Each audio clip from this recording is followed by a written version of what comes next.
그 워렌 버핏과 함께하는 점심 식사 뭐 이런 이야기들을 뭐 기사나 책으로 아마 보신 적이 있으실 텐데요. 그 2000년으로 기억을 합니다. 이 미국의 투자가 워렌 버핏이 굉장히 그 특이한 그 아이디어를 냈는데요. 이제 자기와 함께 점심 식사를 할 수 있는 특권을 경매에 붙인 겁니다. 그랬더니 막 엄청난 그 화제가 됐습니다. 놀랍게도 그 2000년도 맨 처음 시작했던 워렌 버핏과 식사할 수 있는 특권을 가지는 경매를 붙였더니 그 경매의 낙찰가가 25,000달러. 우리 돈으로 약 3천만 원 가까운 돈에 이게 낙찰이 된 겁니다.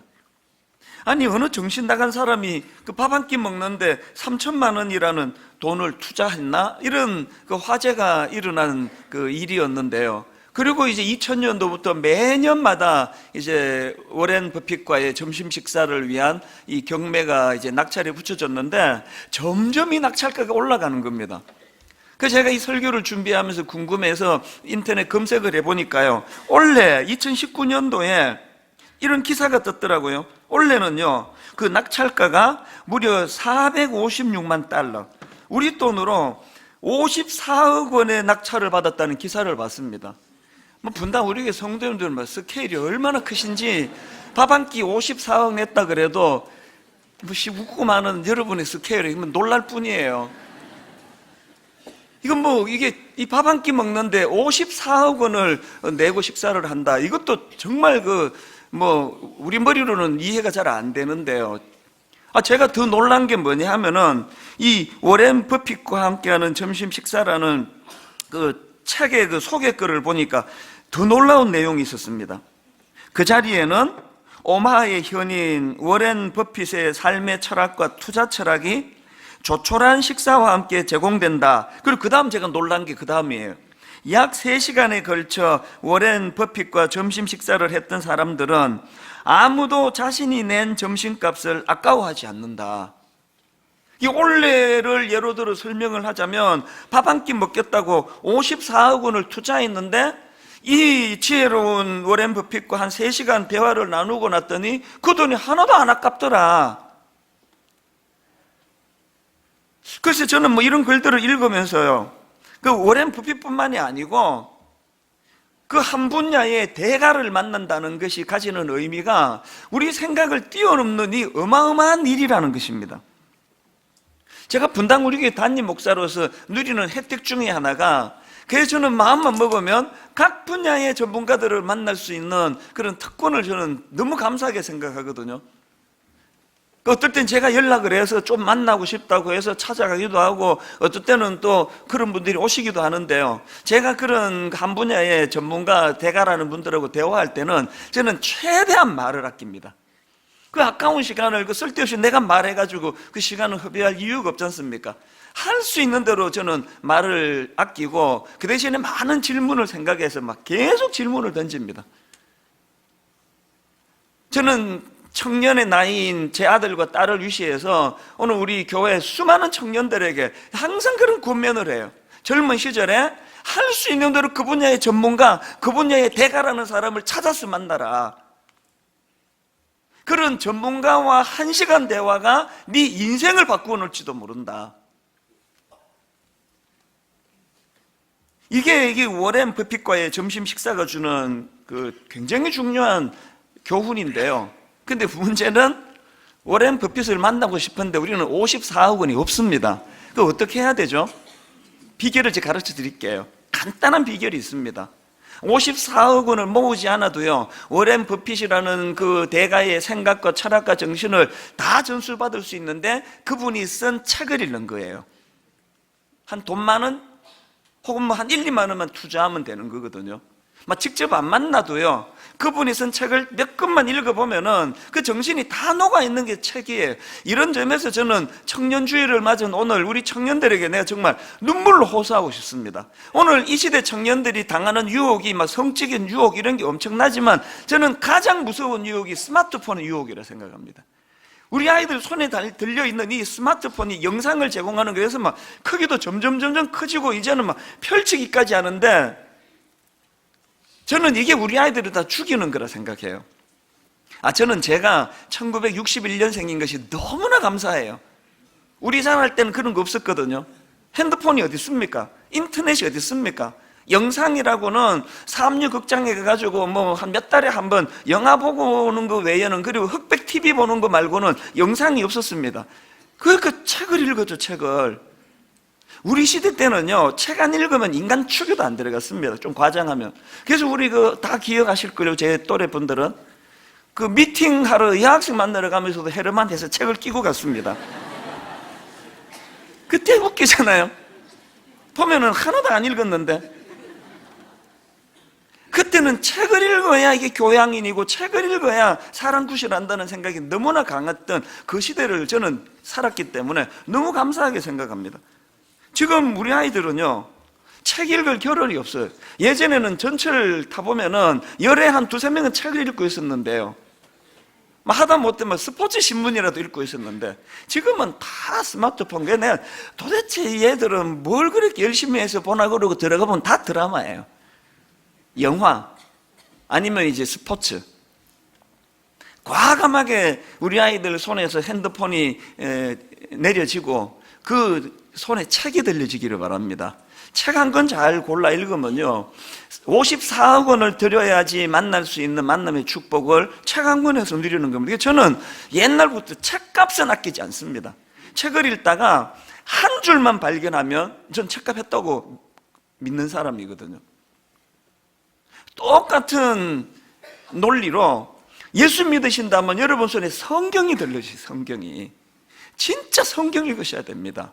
오해하시는 게요, 이 성경이 십자가와 구원의 도리의 책이라고 말씀하시는 건 맞는 이야기지만 그것만 있는 게 아닙니다. 성경은요, 죽어서 천국 가는데 도움을 얻는 내용도 있지만, 성경은 이 혼란한 시대에, 오늘 이 시대를 살아가는 우리 시대의 삶의 지침이 담겨있는, 우리 시대를 잘 살 수 있도록 지혜를 가져다주는 책이 성경입니다. 늘 제가 강조하고 또 자랑하는 거지만요, 저희 어머니는 시골의 초등학교밖에 나오지 않은 분이세요. 그러나 성경을 거의 수백 독이 뭡니까? 아마 천 몇백 독을 했을 거예요. 그리고 이 성경을 읽다가 안 되시니까 연세 드셔가지고 쓰기 시작하셨는데, 연세 드셔서 쓰기 시작한 게 창세기부터 요한계시록까지 11번을 썼습니다. 계속 읽고 계속 쓰고, 로마서는 통째로 다 외워버리시고.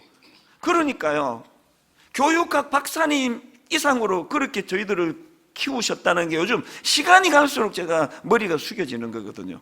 성경은요, 영적인 내용도 다루고 있지만 이 땅을 살아가는데 지혜 없는 우리에게 지혜를 주는 말씀이에요.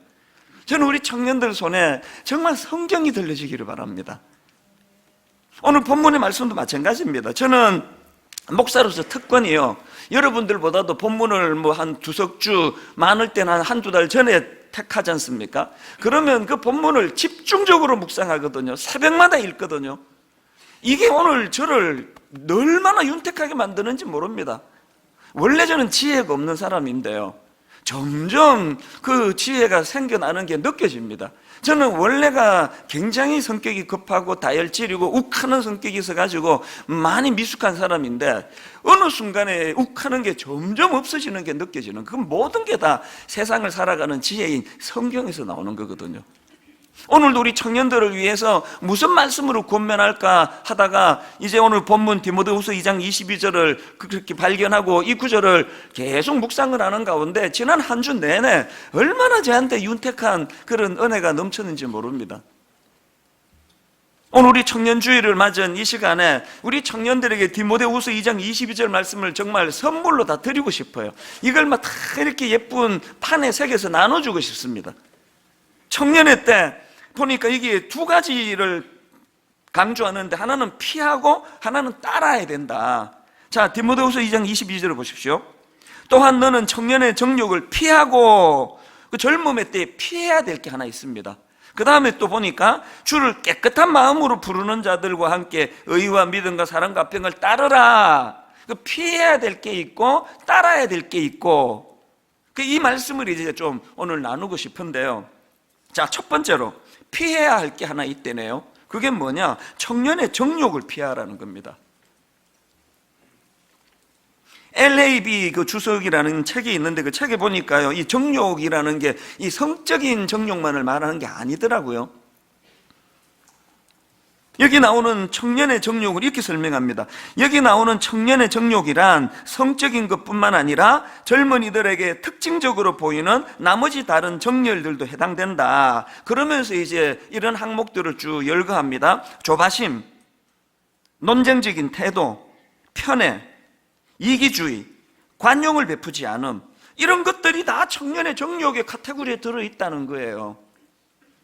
이 관용을 베풀지 않는 이 시대는 젊은 시대부터 이 청년의 정욕을 피하는 일을 우리가 게을리 했기 때문에 나이가 들어서도 관용이 없는 나라가 돼버린 거 아닙니까?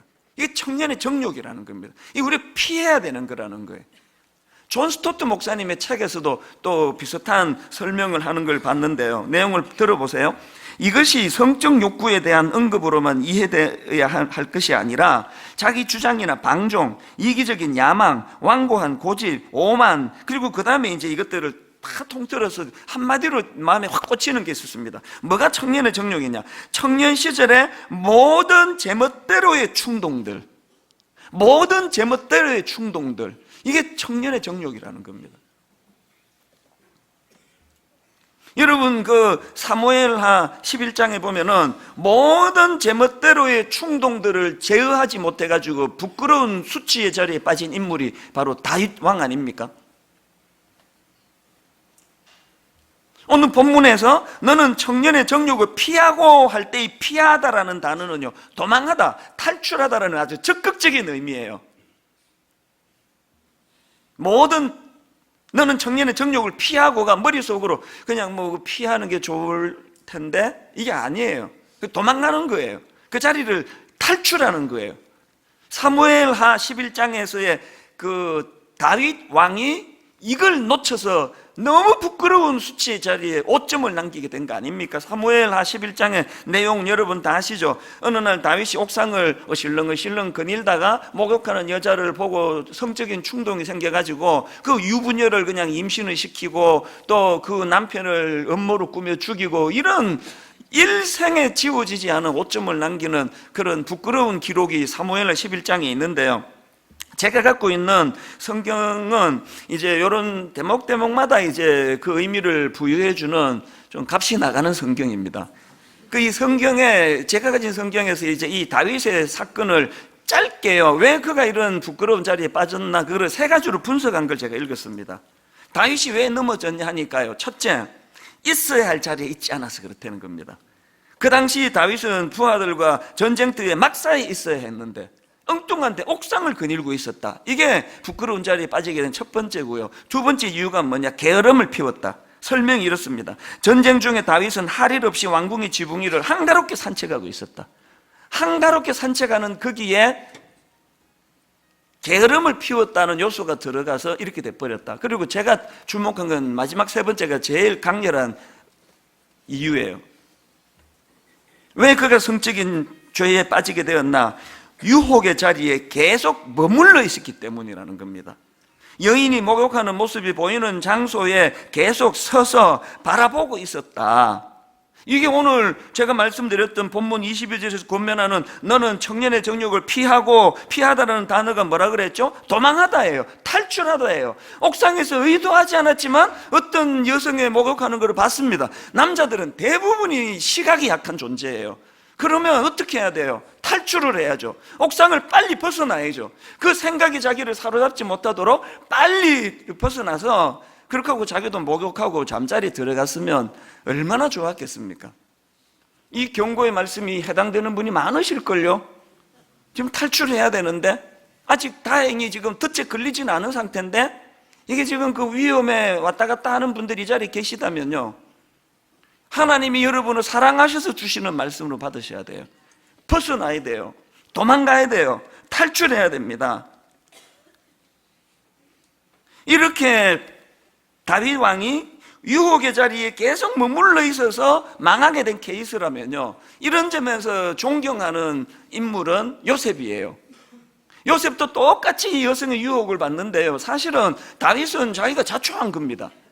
자기가 본능에 끌려서 스스로 자초한 거지만 여기에 비해서 요셉은 훨씬 그 주인집 안방 마님이니까 권력으로도 다가갔을 것이고요, 힘으로도 다가갔을 거고, 그 여성의 아름다움으로 유혹을 했을 거고요.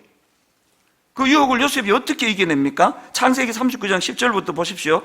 그 배경을, 여인이 날마다 요셉에게 청하였으나 요셉이 듣지 아니하여 동침하지 아니할 뿐더러 함께 있지도 아니하니라. 그러할 때에 요셉이 그의 일을 하러 그 집에 들어갔더니 그 집 사람들은 하나도 거기에 없었더라. 그 여인이 그의 옷을 잡고 이르되 나와 동침하자. 그 다음 보세요. 그랬더니 그러나 요셉이 자기의 옷을 그 여인의 손에 버려두고 밖으로 나가매. 오늘 본문에서 청년들에게 권하는 도망가라, 그 자리 피해라.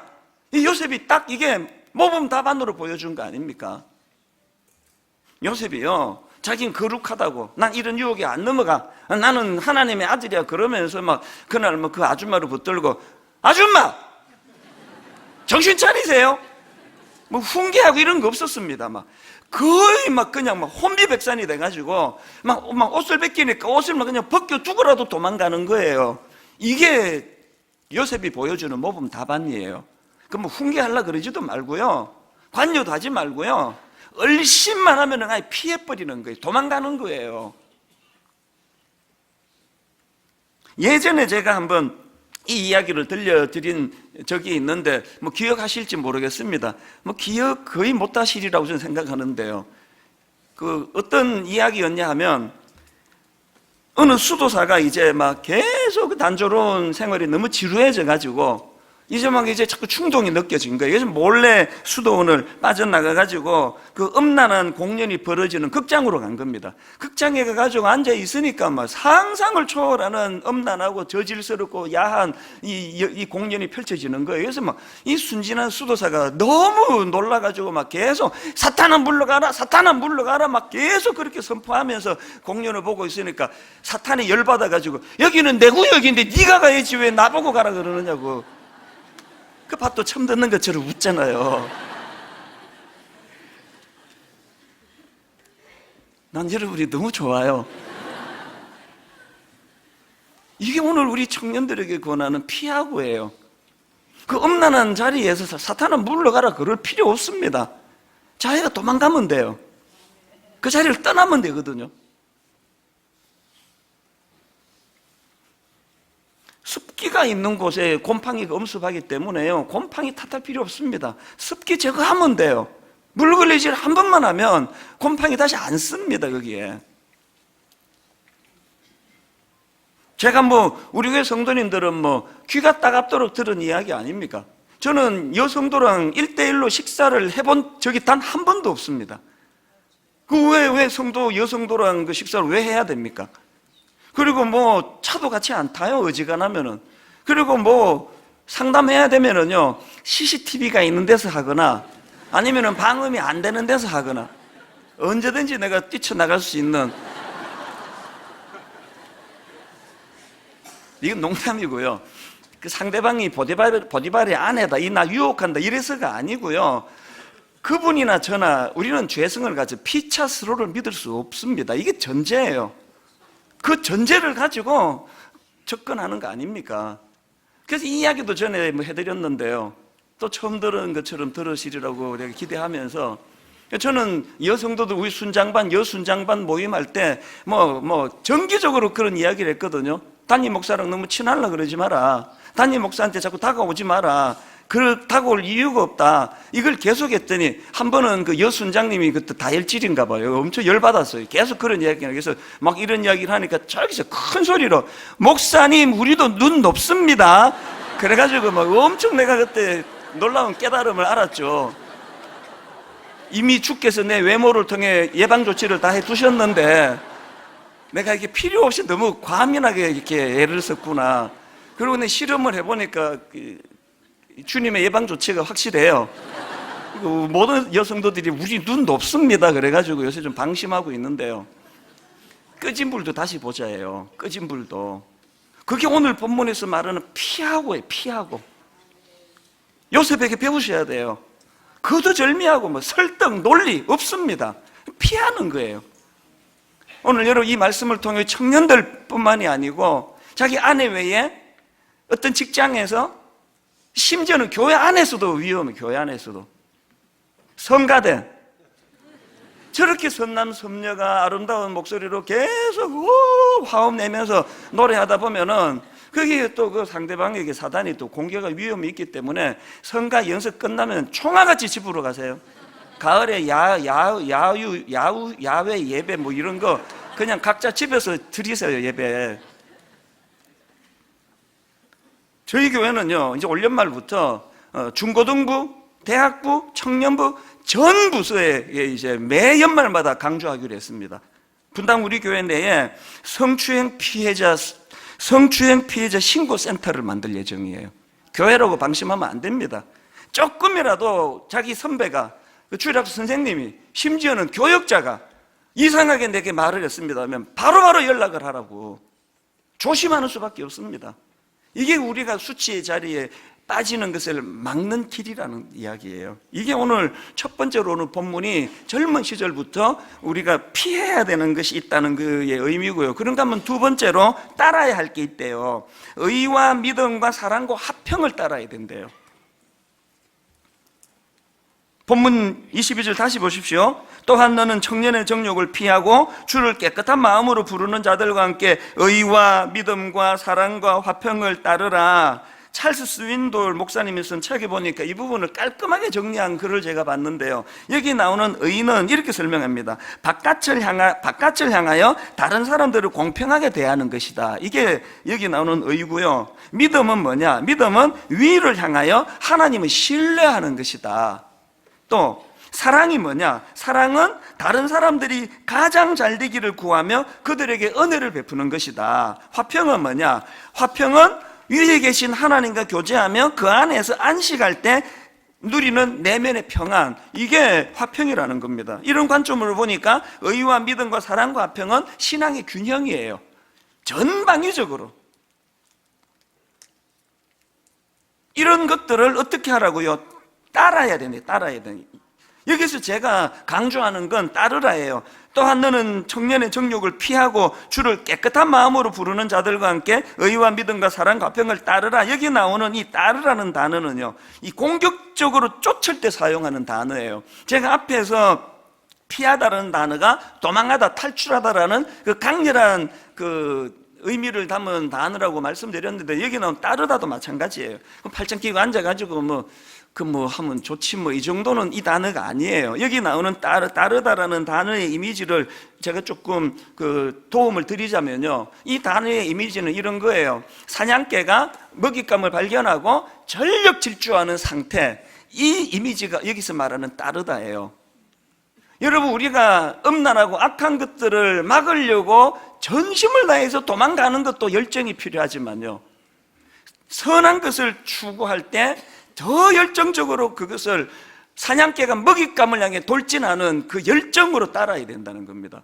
그 스포츠 중계 같은 거 듣다가 보면은 해설가들이 이런 얘기하는 거 보셨죠? 최상의 공격이 최상의 방어입니다. 계속 그냥 여성도 만나면 경계해야지, 여성도랑 식사 안 해야지, 여성도랑은 CCTV 있는 데만 얘기해야지, 이런 걸로만 방어가 되는 게 아니에요. 그런 해서는 안 되는 것에 대한 방어보다 더 중요한 건 적극적인 거룩을 향하여 열정을 가지고 해야 되는 일들을 따르는 거예요. 달려가는 거예요. 제가 이거 농담한다고 이제 그런 이야기들을 종종 옛날에 했는데요, 내 남은 목회에 꿈이 하나 있습니다. 저를 위해 기도해 주세요. 내 꿈은 PD 수첩에 안 나가는 겁니다. 이런 우스갯소리로 그런 이야기를 많이 했지만요, 요새는 그런 이야기 안 하는 게 좋겠다는 생각을 해요. 만약에 내 남은 목회의 꿈이 그저 못된 짓 해가지고 PD 수첩에 안 나가는 그 정도라면 지금 목회를 그만두는 게 나아요. 아니, 어떻게 이 놀라운 분당 우리 담임 목사로 하나님이 세워주셨는데 기껏 내 꿈이 죄 안 짓는 게 꿈이다. 그럼 목회 그만두는 게 나아요. 죄 안 짓는 게 꿈이 돼서는 안 되고요. 그건 결과여야 돼요. 이 교회 담임 목사로서 하나님이 제게 명하신 놀라운 사명을, 그리고 하나님이 내게 원하시는 의와 믿음과 사랑과 화평을 마치 사냥개가 먹잇감을 발견하고 돌진하듯이 그렇게 집중적으로 달려가게 될 때 이런 유혹은 저절로 없어지는, 저절로.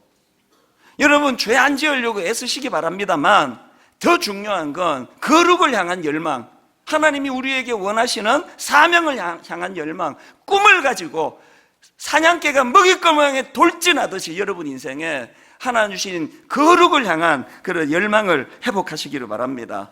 그래서 제가 오늘 청년주의를 맞이해서 이 본문을 가지고 두 가지 이제 회복을 위한 권면의 말씀을 드리기 원하는데요. 첫 번째가 방금 말씀드렸듯이 거룩을 향한 열망을 회복해야 합니다. 거룩을 향한 열망. 그 앞에 나오는 디모데후서 2장 20절을 보십시오. 큰 집에는 금그릇과 은그릇뿐 아니라 나무그릇과 질그릇도 있어 귀하게 쓰는 것도 있고 천하게 쓰는 것도 있나니 그러므로 누구든지 이런 것에서 자기를 깨끗하게 하면 귀히 쓰는 그릇이 되어 거룩하고 주인의 쓰심에 합당하며 모든 선한 일에 준비함이 되리라. 여기 나오는 금그릇, 은그릇에 대한 의미를 여러 갈래로 설명을 할 수 있는데요. 그러나 저는 한 가지 확실한 거 알아요. 이 말씀에서 깨닫는 게 뭐냐? 하나님 나라의 가치 기준과 이 세상 나라의 가치 기준이 다르다는 거예요.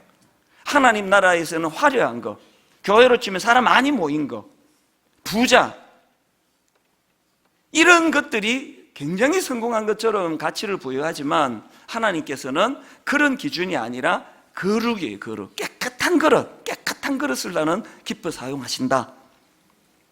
그래서 하나님 나라는 그러므로 누구든지 이런 것에서 자기를 깨끗하게 하면 귀히 쓰는 그릇이 되어 거룩하고 주인의 쓰심에 합당하며 모든 선한 일에 준비함이 되리라. 여러분, 하나님 나라에서 큰 그릇 되기 원하십니까? 거룩을 열망하시기를 주님 이름으로 축복합니다. 구약의 왕들에 대한 평가를 보시면 아시지만요, 구약에 막 수많은 왕들이 있었지 않습니까? 정치를 잘한 왕, 정치를 못한 왕, 영토를 넓힌 왕, 그렇게 못한 왕, 백성들에게 인기가 있었던 왕, 인기가 없었던 왕, 여러 부류로 그 왕들을 평가할 수 있는데요, 시종일관 성경이 말하는 그 구약의 왕들의 평가는 딱 하나예요. 여호와 보시기에 선을 행하여예요. 저 압니다. 제가 죽어 하나님 나라, 하나님 앞에 서면은요, 하나님께서 딱 하나 물으실 거라는 거 알아요. 너희 교회 몇 명이나 모였니? 이런 거 안 물으세요. 하나님이 제게 물으실 큰 카테고리로 질문은 하나라고 생각합니다. 네 얼마나 거룩하게 살았니? 목사답게. 설교 강단에서 외치던 그 설교를 네 삶 속에서 살아내려고 얼마나 애썼니? 하나님의 기준은 하나예요. 거룩을 향하여 지금보다 더 사냥개가 먹이를 향해 돌진하듯이 열정을 가지고 거룩을 추구해야 되는 이유는 하나님이 그 평가로 우리를 바라보시기 때문입니다. 목사님, 저에게만 그럴까요? 여기 우리 장로님들 괜찮으세요? 우리 권사님들, 우리 안수 집사님들, 여러분, 하나님 앞에 섰을 때 하나님께서 너는 거룩을 향해 얼만큼의 열망을 갖고 있었니? 너는 장로가, 권사라 그러면서 이 악한 세상에 휩쓸리지 않기 위하여 얼마나 타락한 시대와 구별된 삶을 살았니? 이렇게 질문하실 때 대답이 되어 있습니까? 그 주님 앞에 대답이 안 되어 있으면 건강관리라도 하세요. 지금 죽으면 안 되니까. 그 대답이 나오기 전에는 죽으셔도 안 돼요.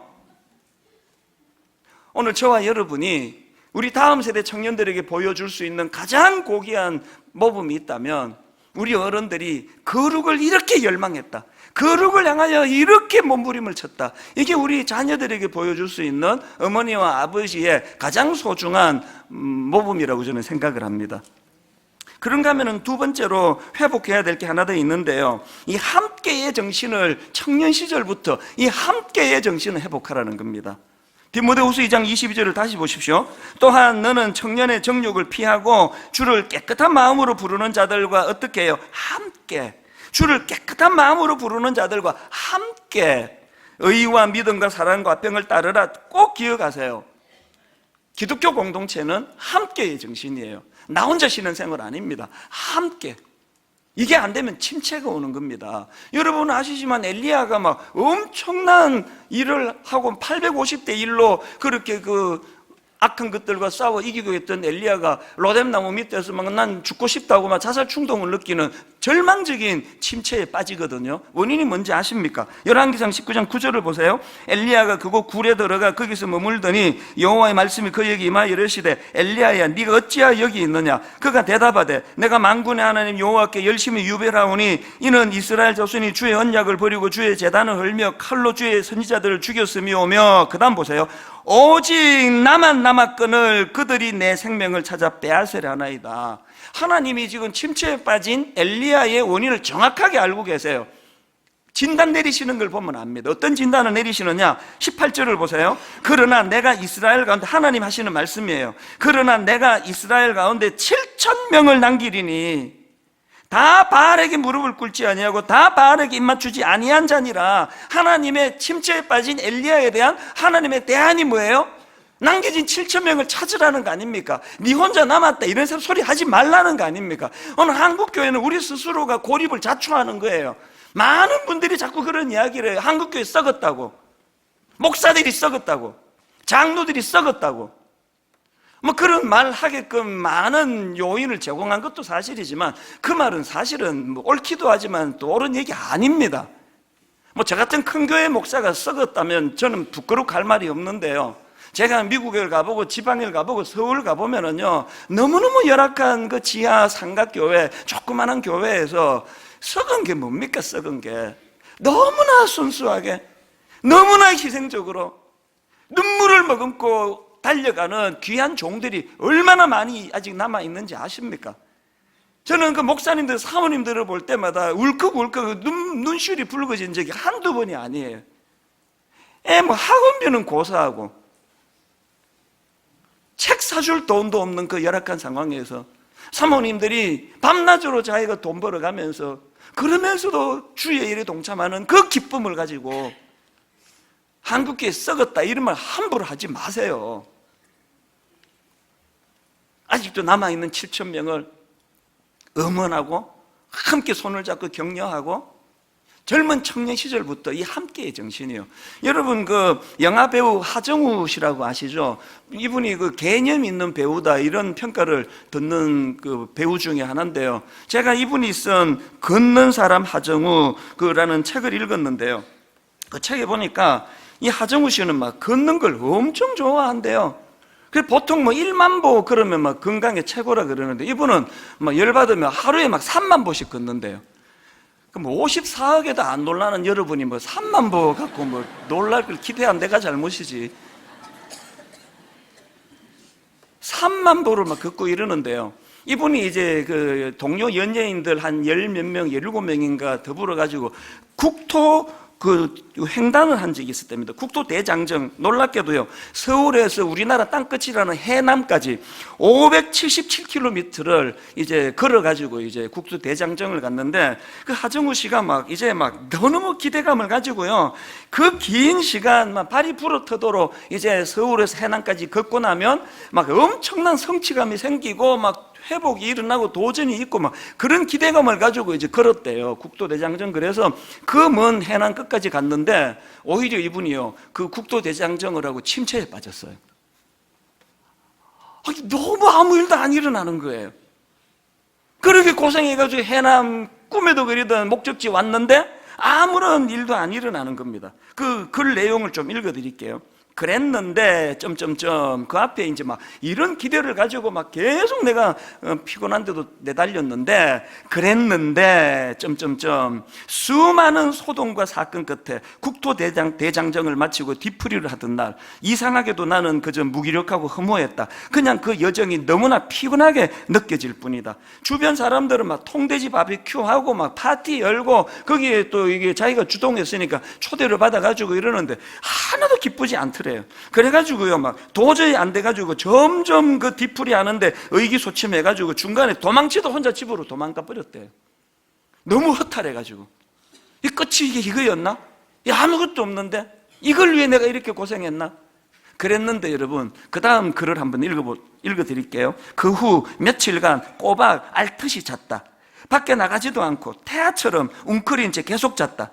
그런데 이상하게도 꿈인 듯 생시인 듯 자꾸만 길 위에서 일어난 일들이 눈앞에 보였다. 내가 걸었던 길, 동행한 사람들의 표정이 하나하나 떠올랐다. 종일 걸었던 어느 하루, 산뜻한 아침 공기, 내 등을 달궈주던 햇살부터 걸은 뒤 느꼈던 기분과 감정까지 생생히 되살아났다. 시간이 지날수록 그 기억들은 희미해지기는커녕 쏟아질 듯이 내게 달려들었다. 이분이 깨달은 게 뭐예요? 초점이 잘못됐다는 거예요. 과정의 고생은 다 생략하고 무조건 끝에 가면은 의미가 있을 것이다 그랬는데, 이분이 깨달은 게 뭐냐?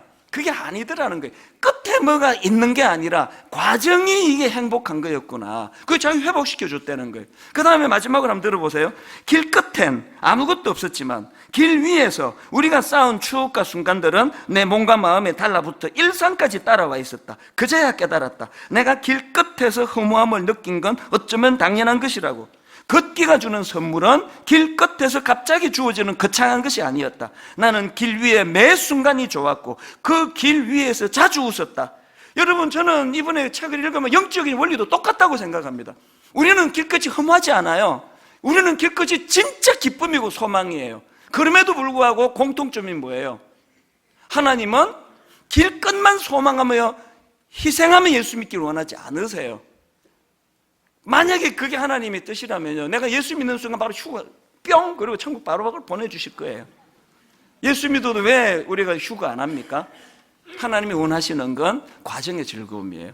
예수 믿고 난 다음에 만났던 그 사람과의 소중함, 예수 믿고 난 다음에 내가 겪었던 그 아픔을 주변 사람들이 어떻게 어루만져서 극복을 하게 되었는가, 그 과정의 즐거움. 서울에서 해남까지 가는 과정에서 너무너무 반가운 사람을 만나고 해맑은 미소를 띠는 사람을 만나고 이것들이 다시 머릿속에서 되살려지니까 치유가 일어나더라. 결론은 맺습니다. 우리 기성세대가 젊은 우리 청년들에게 해줘야 되는 건 이 만남의 축복이에요. 아직 젊어 주님 만나고 막 믿음이 깊고 그런 상황이 아니라 하더라도 분당 우리 교회 가면 너무너무 예수 잘 믿는 아름다운 어른들이 많이 계셔. 이거 우리 젊은 세대에게 오늘부터 이 꿈을 가지고, 이 목표를 가지고, 디모데후서 2장 22절 읽고 말씀을 마무리하겠습니다. 또한 너는 청년의 정욕을 피하고 주를 깨끗한 마음으로 부르는 자들과 함께 의와 믿음과 사랑과 화평을 따르라. 그래서 제가 우리 청년 교역자들하고 뭘 상의했냐, 아까 우리 청년들이 나와서 그들이 이 땅에 그 성령의 새바람, 이 땅에 불어오셔서 너무너무 뜨겁게 찬양하는 거 우리가 듣기만 했는데요, 제가 그 청년들을 다시 초청하기로 했습니다. 이번에는 우리 기성세대와 청년들이 한 목소리로 함께 한 마음을 가지고 성령의 새바람, 성령의 새바람. 이제 우리 청년 교구 교역자들 제가 좀 초청을 했는데요, 우리 교역자들과 또 우리 청년들도 다시 한번 단으로 초청해서 이번에는 우리가 모두가 한 마음이 돼, 우리 젊은 저들과 기성세대는 우리가 함께 한 마음을 가지고 아버지 찬양으로 주님 앞에 나가기 원합니다. 우리 후렴부터 이렇게 찬양할까요? 성령의 새바람 이 땅에 불어오소서. 합심해서 찬양합니다. 성령의 새바람 이 땅에 불어오소서. 주의 영 그 생기로 우리를 다시 살리사 이 땅에 하나님 영광 거하는 그런 나라가 되게 하소서. 열방에 하나님 영광 비추는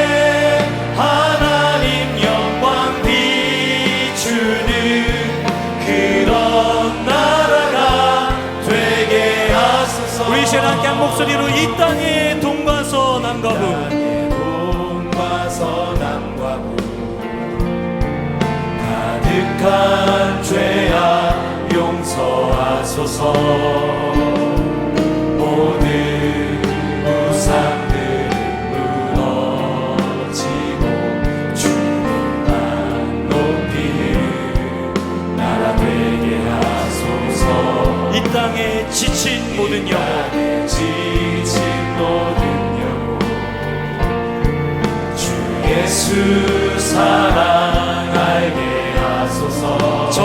아픔과 눈물 씻는 주님의 보혈 이 땅 치유하소서. 성령의 새바람, 성령의 새바람 이 땅에 불어오소서. 주의 영그 생기로 우리를 다시 살리사 이 땅에 하나님 영광 거하는 하나님 영광 거하는 그런 나라가 되게 하소서. 열방에 하나님 영광 비추는 그런 나라가 되게. 우리 이제 한번 더 성령이 생각할 때 다같이 자리에서 일어나셔서 우리 다같이 자리에 일어나셔서 한 목소리로 함께 찬양하며 나아갑니다. 이 땅에 불어오소서. 땅에 불어오소서. 주의 영그 생기로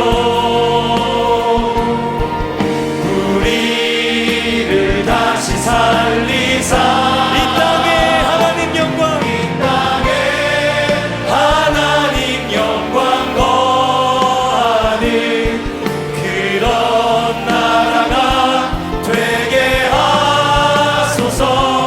열방에 하나님 영광 비추는 그런 나라가 되게 하소서. 이 땅에 하나님 영광 이 땅에 하나님 영광 거하는 그런 나라가 되게 하소서.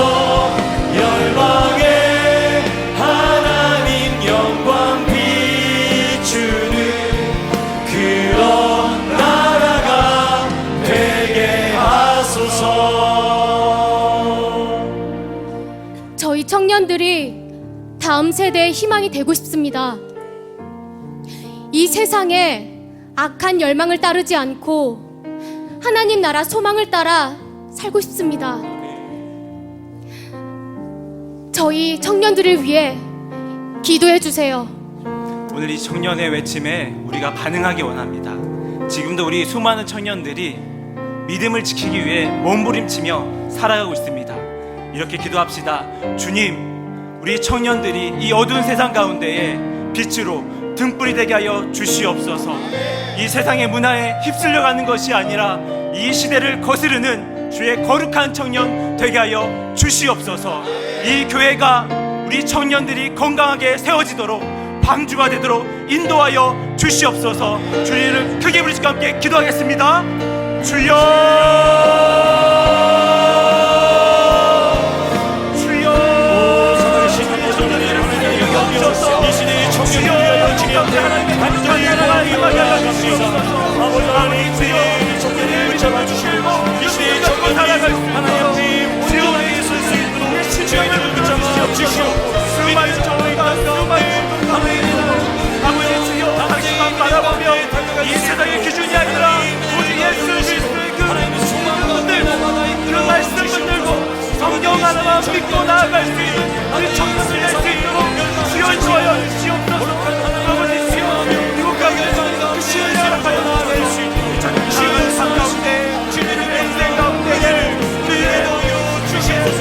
주님의 영상에 드러날 수 있도록 주여 주여 우리 청년들의 가슴에 심겨지게 하여 주시옵고 거룩한 하나님의 꿈들이 날마다 세워질 수 있도록 주여 역사하여 주시옵소서. 우리 한 가지 더 절박하게 기도해야 될 제목이 있습니다. 여러분 앞에 서 있는 우리 청년들 멀리서 보니까 멀쩡한 것 같지만요, 사실은 이 서 있는 자리 하나하나가 다 상처예요. 너무나 유혹이 많고 가치관의 혼란을 부추기는 이 시대 속에 예수 믿는 젊은이 청년으로 살아가는 것 자체가 아픔입니다. 우리 기성세대가 기도를 응원하지 않으면 어떻게 버틸 수 있겠습니까? 오늘 우리 함께 자녀들을 위해 우리 아들 우리 딸 또 단에 올라온 이 젊은이들을 포함한 우리 교회 대학 청년부 주님 살려주시고 저들의 아픔을 치료하여 주시고 우리가 노래했던 것처럼 주님 성령의 새바람 이 땅에 불어오도록 은혜 주시옵소서. 통성으로 같이 기도하시겠습니다. 살아계신 하나님 아버지, 우리 다음 세대를 위하여 이 시간 기도할 수 있도록 은혜 주신 거 감사합니다. 성령의 새바람, 성령의 새물결 하나님의 한반도 땅에 허락하여 주시기를 원합니다. 너무나 아버지 하나님, 예수 믿기 어려운 시대를 우리가 살아가고 있지만 그러나 우리가 피해야 될 것을 피하며 마땅히 달려가 쫓아야 될 것을 아버지 따를 수 있도록 은혜 주시고 홀로 신앙하는 생활이 아니라 그리스도와 함께 해주심을 가지고 아버지 그렇게 나아가는 성령님이 우리를 붙잡아 주시고 성령과 능력이 온전히 이 시대와 청년을 깨우는 힘이 되게 하여 주시옵소서. 모든 것들을 주님께 맡기오며 모든 능력을 주님께 온전히 구하오며 간절히 하나님 앞 기도하며 나아가 주시옵소서. 하나님 아버지, 진짜 마지막 때를 맞아 끊임없이 믿는 저희들을 무너뜨리려 공격하는 시대를 살고 있습니다. 무엇보다도 우리 다음 세대, 우리 청소년들과 젊은이들이 너무나 여린 새싹같이 아직 세상 경험이 많지도 않은 저들에게 불어닥치고 엄습하는 그 유혹은 너무나 강렬합니다. 아버지 하나님, 예수 잘 믿기 위하여 받아야만 했던 상함이 있고 아픔이 있고 상처가 있다면 오늘 이 예배를 통하여 치료하여 주시옵소서.